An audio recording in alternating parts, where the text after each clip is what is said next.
বনি ইসরাইলের বদমাস ছিল, বদমাস কিফিল, যার নিশা ছিল, নিশা ছিল, যার নিশা ডেলি রাত্রে একটা মেয়ের পিছনে, তাও ডেলি নতুন হইতে হতো, যার গায়ে সে কোনোদিন আঙ্গুলের ছোঁয়া দেয় না বা কেউ দেয় না, এরকম একটা মেয়ে হইতে হতো। টাকার প্রশ্ন ছিল না, বর্তমান টাকায় 60 থেকে 50 থেকে 60 লক্ষ টাকা সে খরচ করত। শুধু একদিন এক মেয়েকে নিয়ে আসছে, মেয়ে কামরায় ঢুকায় দেওয়ার পরে কান্নায় ভেঙ্গা পড়ছে। জিজ্ঞাসা করছে, ওই মেয়ে কাঁদিস কেন? এখনো তোর গায়ে তো আঙ্গুলের ছোঁয়া দিই নাই, হাতের তো দূরের কথা।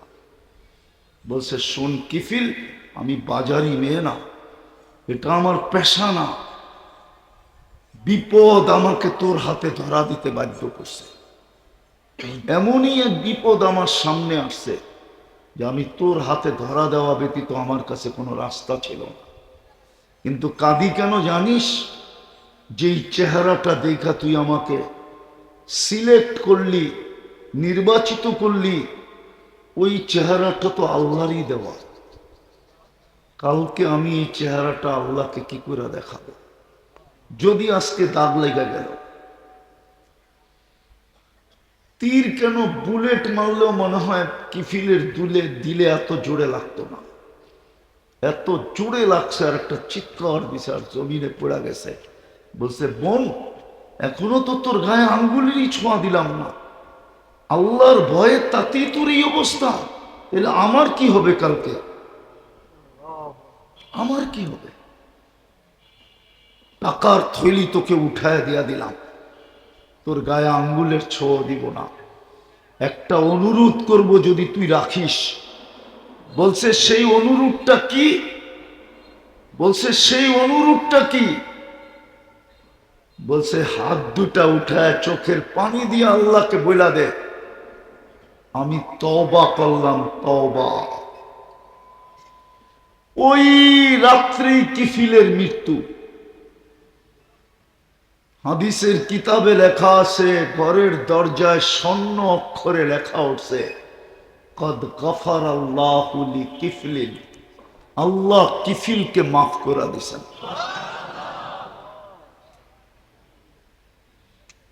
ভালো মতে বুঝেন, কিন্তু কাজে দিবে। মানুষের কোনো আবিষ্কার, কোনো অস্তিত্ব যদি অনর্থক না হয়, মানুষের কোনো আবিষ্কার, কোনো তৈরি যদি অনর্থক না হয়, সৃষ্টি সেরা প্রাণীটা কি করে অনর্থক হয়? মানুষ তো সৃষ্টির সেরা, এটা অনর্থক হয় কি করে? শুধু একদিকে তো সেরা না, সুন্দরের দিক দিয়ে সবচেয়ে সেরা। মানুষের সামনে ফেরেশতাও এত সুন্দর না। যদি সুন্দর হইতো তাইলে মিশরের মেয়েদের কথা সত্য হতো। ইসুফ আলাইহিস ইসলামের রূপ দেখা যারা চিৎকার দিছিল, মা হাসা লিল্লাহি হাদা বাশার, এটা মানুষ হইতেই পারে না। জুলেখা এটা মানুষ হইতেই পারে না, তাইলে এটা কি? বলছে, ইন হাদা ইল্লা মালাকুন কারীম, এটা সম্মানিত ফেরেশতা হবে। আল্লাহ বলে, ফেরেশতা এত সুন্দর হয় না। যদিও ফেরেশতা পুরাটাই নূরের তৈরি, আলোই আলো, আলোই আলো, আলোই আলো, আলোই আলো, নূরের তৈরি, কিন্তু মানুষের মতো সুন্দর না, মানুষের মতো গঠন না। যেই মানুষটা সৃষ্টির ভিতরে সেরা গঠন, ওই মানুষটা অনর্থক হয় কি করে? যুবক, একটু ভাবো, ভাবলে তুমি যৌবনের মূল্যায়ন করতে পারবে। মা বোনরা ভাবলে নারীত্বের মূল্যায়ন করতে পারবে। পুরুষ ভাবলে পুরুষত্বের মূল্যায়ন করতে পারবে।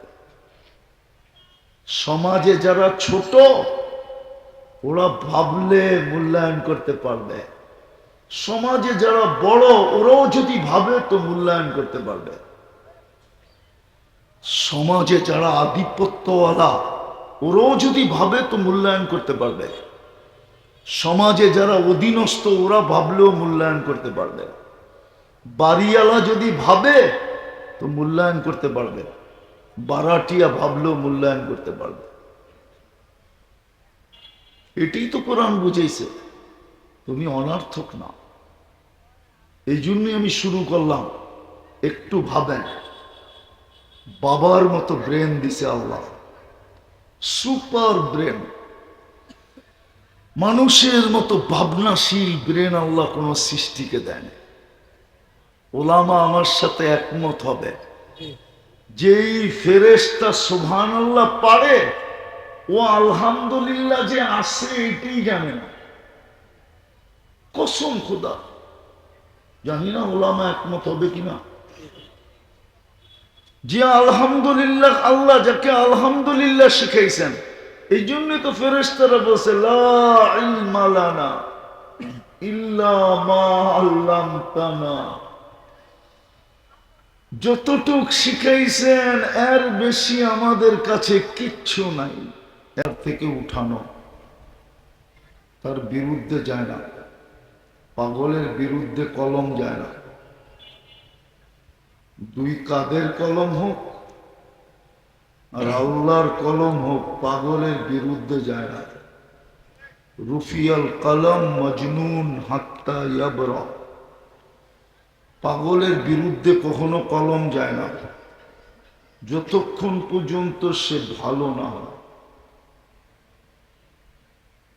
দ্বিতীয়, বাচ্চাদের বিরুদ্ধে কলম যায় না। সবই হাত্তা ইয়াবলুক, যতক্ষণ পর্যন্ত সে প্রাপ্য বয়স্ক না হয় কলম তার বিরুদ্ধে যায় না। এই দুই শ্রেণী ব্যতীত কোন মানুষের কর্ম যদি অনার্থক না হয়, কোন মানুষ কোন জিনিসের আবিষ্কার যদি অনার্থক না হয়, চিন্তা কিন্তু ভাবতে হবে, তাইলে বুঝে আসবে, নাইলে বুঝে আসবে না। তাইলে আমি সৃষ্টির সেরা একটা প্রাণী, প্রাণী বললাম, মানুষ একটা প্রাণী না? না প্রাণী না? সত্য তো?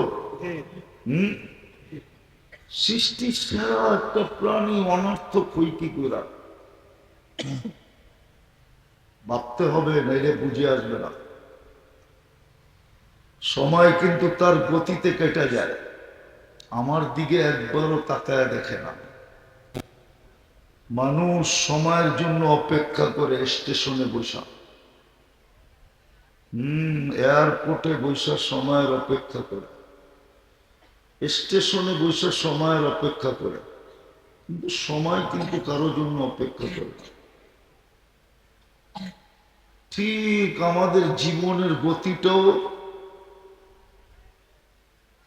নিজের গতিতে চলবে, আমাদের ইচ্ছায় চলবে না। আমাদের ইচ্ছা তো হলো আমাদের সময়ের গতিটা, সময়টা আমাদের কথা মতো চলুক। না, সময়ের গতি আমাদের কথায় চলবে না।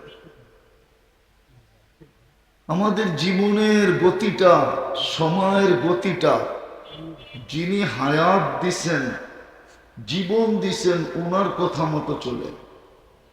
যদিও আমরা স্লোগান দিই জীবনটা আমার, জীবনটা বলি না, স্লোগান তো এটাই, জীবনটা আমার, কিন্তু এটার গতির উপরে কিন্তু আমার কন্ট্রোল নাই। যেমন আমার সমাজের স্লোগান হলো আমার জীবন আমি কাটাবো, যেমন খুশি তেমন কাটাবো। আমিও বলতেছি স্লোগানটা সত্য। এই জন্য সত্য যে আল্লাহ আল্লাহ আল্লাহ আজকে আমাদেরকে ইচ্ছা স্বাধীনতা দিচ্ছেন। ইচ্ছা স্বাধীনতা দেওয়ার কারণে আমি আমার জীবনটা যেমন খুশি তেমন কাটাইতে পারি। আর যদি আল্লাহ ইচ্ছা স্বাধীনতা না দিতেন, বাকি সৃষ্টির মতো যদি আল্লাহ আমাকে ইচ্ছা স্বাধীনতা না দিতেন, যেমন কোন সৃষ্টিকে আল্লাহ ইচ্ছা স্বাধীনতা দেন নাই, এমনকি ফেরেশতাদেরকেও দেন নাই, এমনকি জিবরিলকেও দেন নাই, কোন সৃষ্টিকে আল্লাহ ইচ্ছা স্বাধীনতা দেন নাই, শুধু আপনাকে আমাকে দিছেন। বিদায়ী স্লোগানটা দিলে দেওয়া যায়, আমার জীবন আমি কাটাবো, যেমন খুশি তেমন কাটাবো, কাটাইতে পারো। ইচ্ছা স্বাধীনতা আল্লাহ দিছেন, কিচ্ছু বলবেন না। নাইলে একটা যুক্তি দেই, যুক্তি দেখি যুক্তি বুঝে আসে কিনা। আজকে যুবকদের বুঝে আসে কিনা যুক্তি। ইচ্ছা স্বাধীনতা দিছেন বিদায়, যুবক আল্লাহর দেওয়া যৌবন নিয়া যা খুশি তা করতে পারে। যৌবনটা কে দিছে? দাম কত? কত? অনেক বলেন না, কত? 200-400 কোটি টাকা, 2-4 লক্ষ কোটি টাকা, কত? সমগ্র জগতের সম্পদ দিয়েও তো একটা যৌবন কিনা যায় না।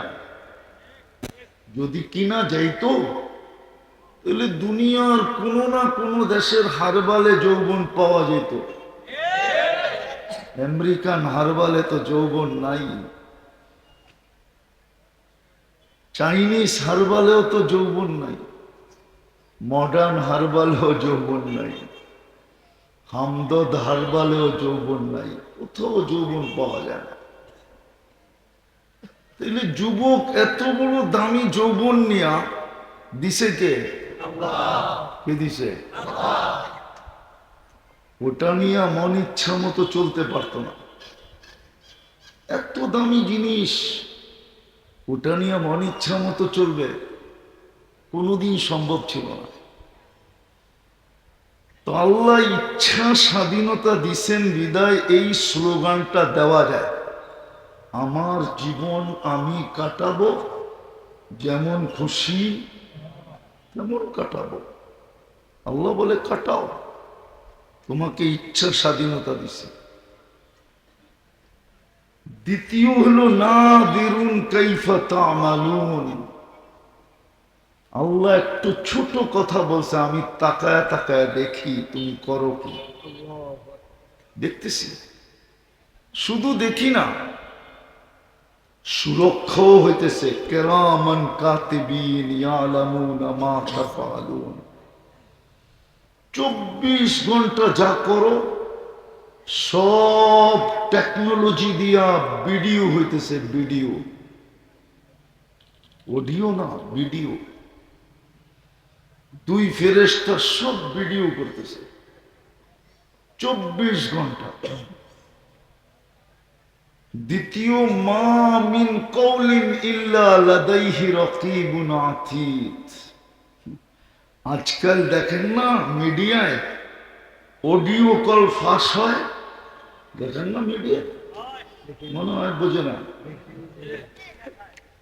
মাঝে মাঝে দেখেন না অডিও কল ফাঁস হইতেছে। আল্লাহ বলে আমরা অডিও সিস্টেম রাখছি, মা মিন কওল ইল্লা লাদাইহি রাকিবুন আতীদ। 2 ফেরেশতা 24 ঘন্টা অডিও করতেছে। ইয়াউমা তুবলাস সারাইর, একদিন আসবে সব আমরা প্রকাশ করে দেব। তুবলাস সারাইর, তোমাদের গোপন সমস্ত অডিও। পাশে লোক থাকলে ফিসফিসায়া বলে, আল্লাহ বলে এই ফিসফিসানোটাও আমরা প্রকাশ করে দেব। লুকানো আছে মাটির নিচে, ওইটাকেও প্রকাশ করে দেব। ওই দিন বুঝবে তুমি কেমন ধোকার শিকার। এই জন্য কিয়ামতের 50টা নামের ভিতরে একটা নাম হইল ইয়াউমাত তাগাবুন। সমস্ত ধোঁকাগুলাকে আমরা খুলে দেব, প্রস্ফুটিত করে দিব, তোমার চোখের সামনে আইনা দিব, তুমি দেখবে আর অবাক হয়ে যাবে, এত বড় ধোঁকা। আল্লাহ বলে আমি আজকে দেখতেছি তুমি করো কি, আর অপেক্ষা করতেছি। এই জন্যই কোরআন বলে ফান্তাযিরু, যুবক অপেক্ষা কর, নারী অপেক্ষা করো, পুরুষ অপেক্ষা করো, ছোট অপেক্ষা করো। ছোট বলতে আবার বাচ্চা না, সমাজের ছোট অপেক্ষা করো, সমাজের বড় অপেক্ষা করো, রাষ্ট্রের ছোট অপেক্ষা করো, জনগণ ছোট, রাষ্ট্রের বড় অপেক্ষা করো। ফান্তাযিরু, অপেক্ষা করো। ইন্নী মাআকুম মিনাল মুনতাযিরিন। এইদিকে এইদিকে এইদিকে মনোযোগ, শয়তান চাবে না। আপনারা আজকে মনোযোগ দেন, শয়তান এটা চাবে না। কথা লম্বাও হবে না, অল্প সময় হবে। শয়তান চায় না আমরা মনোযোগ দিই। তো যেটা বলতেছি মনোযোগ কাজে দিবে, কিন্তু বিবেকের পর্দা খুললেও খুলতে পারে, কোনো একটা কথা দিলে ঢুকলেও ঢুকতে পারে, এক কথায় জীবন চেঞ্জ হইলেও হইতে পারে। কসম খোদা, আর প্রমাণ আছে এক কথায় জীবন চেঞ্জ। ইব্রাহিম ইবনে আদহাম রহমতুল্লাহ আলাইহির জীবন এক কথায় চেঞ্জ। কাহিনী লম্বা করতেছি না, শর্ট। ডাইকা জিজ্ঞাসা করছে গভীর রাত্রে আমার ছাদে কি করিস? উঠ হারায় গেছে, খুঁজতে খুঁজতে চলে আসছি। বলছে পাগল নাকি, উঠ ছাদে উঠবে কি করে, আর তুই ছাদে উঠ পাবি কি করে? বলছে আমি পাগল হলে আপনিও পাগল। বলছে আমি পাগল কি করে? যদি ছাদে উঠ না পাওয়া যায় তো রাজপ্রাসাদে বসে আল্লাহ পাওয়া যাবে কি করে? কসম খোদার, এতটুক কথায় জীবন চেঞ্জ। আজকে আমরা ইব্রাহিম ইবনে আদহাম বইলা রহমতুল্লাহ আলাই মনের থিকা বলি। যদি নিজের এইখানে মনে না থাকে তারপরও মন মনে করায় দেয় রহমতুল্লাহ আলাই বল। কেননা লোকটা প্রথম সারির আল্লাহওয়ালা, সিল মারা আল্লাহওয়ালা। এটা তো জীবিত ব্যক্তি বলার পরে জীবন চেঞ্জ। আরেকটা দেখাই, মালিক ইবনে দিনার, জীবিত ব্যক্তি না, ওনার একটাই মেয়ে ছিল। মেয়েটা মারা যাওয়ার পরে অল্প বয়সে মারা গেছে, 7, 8, 9 বৎসরে, প্রাপ্ত বয়স্ক হয় না। স্বপ্নে দেখা হওয়ার পরে বাপের কলা এইখানে ধরছিল মেয়েটা, দৌড়া একটা ঝাঁকুনি দিয়া বলছে বাবা এখনো কি ফিরে আসার সময় হয় নাই? আপনারা মালিক ইবনে দিনারের জীবনী জানেন না। ঘুমের থেকে উঠছে, সমস্ত কৃত দাসীগুলাকে আজাদ করে দিছে, সব সম্পদ সৎকা করে দিছে। শুধু একটা কৃত দাসী ছিল যে মালিক তুই ঘুমের থেকে ওটা পাগল হয়ে গেলি কেন? তুই তো আমাদের দুনিয়া ছিলি, 24 ঘন্টা তো রং তামাশায় তোর সাথেই থাকতাম, আজকে তোর কি হইল? তো পুরা কাহিনী বলার পরে বলল আমি ছেড়ে দিলাম সব, তওবা করলাম, আজকের থেকে আমি আল্লাহ। তো কৃত দাসীও বলতেছিল মালিক যেই আল্লাহ তোর দরকার ওই আল্লাহ আমারও দরকার, আমিও তোর সাথে হয়ে গেলাম। শয়তান কিন্তু মনোযোগ দিতে দিবে না। আমাদের ওয়াজ মাহফিল হয়, কিন্তু যেইভাবে শোনার দরকার ওইভাবে শয়তান আমাদেরকে শুনতে দেয় না। যেইভাবে পরিবেশটাকে রাখার দরকার এইভাবে পরিবেশকে রাখতে দেয় না। যার কারণে আমাদের ভিতরে ওয়াজের কোনো রং ছড়ায় না। নাইলে কসম খোদার এক কথা দিয়া জীবন চেঞ্জ হতে পারে। এটা তো কাহিনী বললাম, একটা কি হাদিস থেকে বলবো? বনি ইসরাইলের বদমাস ছিল, বদমাস কিফিল, যার নিশা ছিল, নিশা ছিল, যার নিশা ডেলি রাত্রে একটা মেয়ের পিছনে, তাও ডেলি নতুন হইতে হইতো, যার গায়ে সে কোনোদিন আঙ্গুলের ছোঁয়া দেয় না বা কেউ দেয় না, এরকম একটা মেয়ে হইতে হইতো। টাকার প্রশ্ন ছিল না, বর্তমান টাকায় 50 থেকে 60 লক্ষ টাকা সে খরচ করত।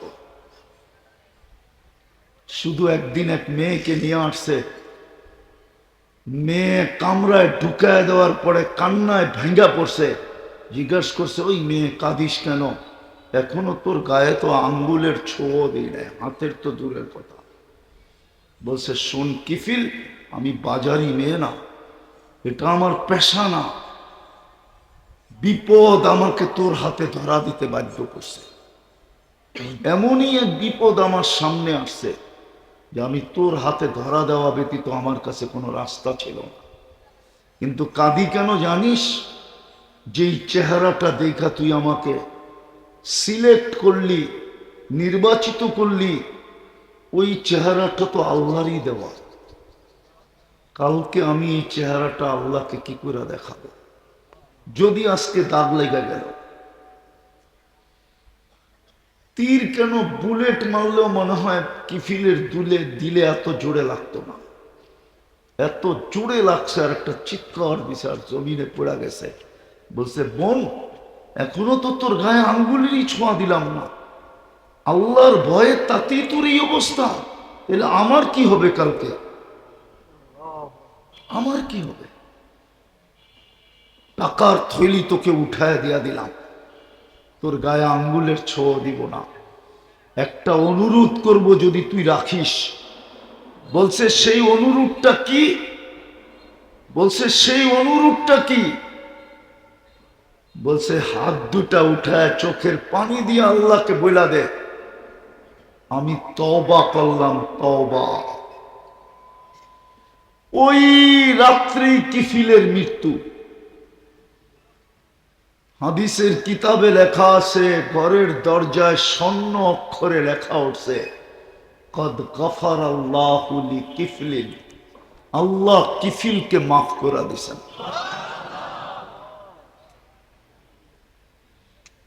ভালো মতে বুঝেন, কিন্তু কাজে দিবে। মানুষের কোনো আবিষ্কার,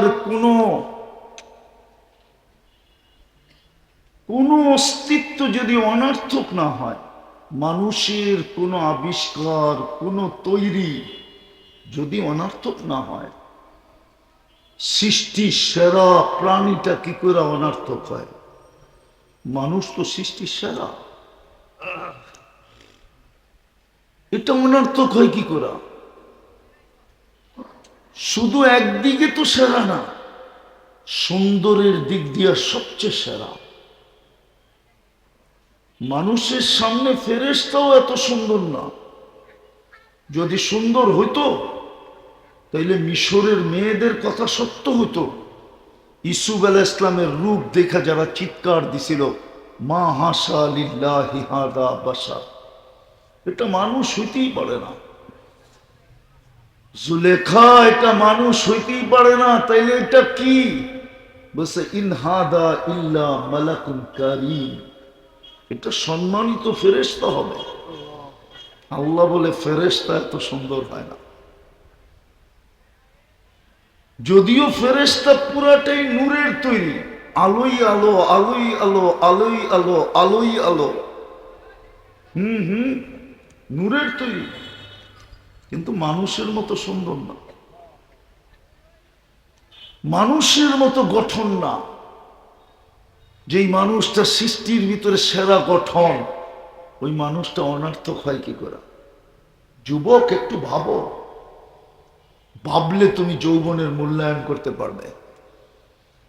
মা বোনরা ভাবলে নারীত্বের মূল্যায়ন করতে পারবে, পুরুষ ভাবলে পুরুষত্বের মূল্যায়ন করতে পারবে। সমাজে যারা ছোট ওরা ভাবলে মূল্যায়ন করতে পারবে, সমাজে যারা বড় ওরাও যদি ভাবে তো মূল্যায়ন করতে পারবে। সমাজে যারা আধিপত্যওয়ালা ওরাও যদি ভাবে তো মূল্যায়ন করতে পারবে, সমাজে যারা অধীনস্থ ওরা ভাবলেও মূল্যায়ন করতে পারবে। বাড়িওয়ালা যদি ভাবে তো মূল্যায়ন করতে পারবে, বারাটিয়া ভাবলেও মূল্যায়ন করতে পারবে। এটাই তো কোরআন বুঝাইছে, তুমি অনর্থক না। এই জন্যই আমি শুরু করলাম, একটু ভাবেন। বাবার মতো ব্রেন দিছে আল্লাহ, সুপার ব্রেন, মানুষের মতো ভাবনাশীল ব্রেন আল্লাহ কোন সৃষ্টিকে দেন। ওলামা আমার সাথে একমত হবে, যেই ফেরেশতা সুবহানাল্লাহ পারে ও আলহামদুলিল্লাহ যে আসে এটাই জানে না। কসম খোদা, জানি না ওলামা একমত হবে কিনা। যে আলহামদুলিল্লাহ, আল্লাহ যাকে আলহামদুলিল্লাহ শিখাইছেন, এই জন্য তো ফেরেশতারা বলছে লা ইলমা লানা ইল্লা মা আল্লামতানা, যতটুক শিখাইছেন এর বেশি আমাদের কাছে কিচ্ছু নাই।